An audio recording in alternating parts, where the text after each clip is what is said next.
Hello everyone, welcome to my channel. আজকে নতুন আলু দিয়ে সিম দিয়ে রান্না করব তেলাপিয়া মাছ দিয়ে।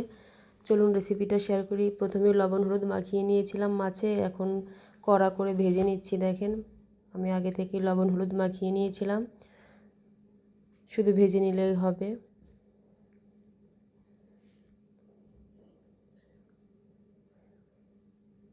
তো এখন আমি পেঁয়াজ আর রসুন বাটা দিয়ে দিচ্ছি কড়াইতে।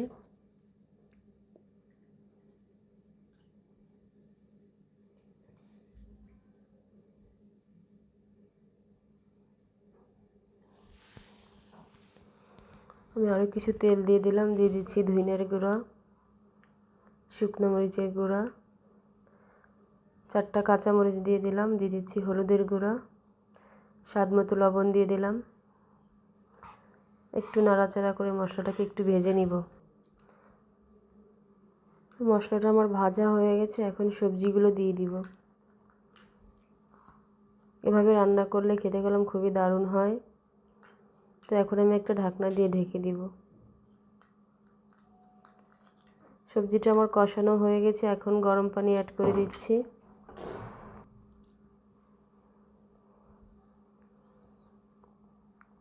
তো এখন আমি মাছগুলো দিয়ে দিব।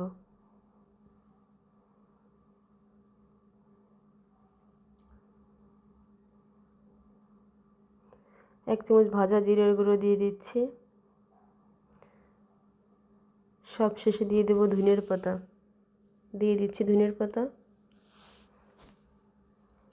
এখন সুন্দর করে নাড়াচাড়া করে সবজির সাথে ধনিয়ার পাতাটা মিশিয়ে নিব।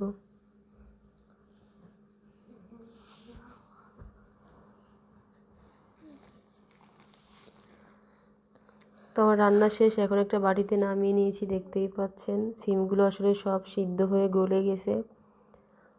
তো এখন আমি আপনাদেরকে একটু সার্ভ করে দেখাবো। চলুন, গরম গরম ভাত আর গরম গরম তরকারি, খেতে খুবই দারুণ হবে।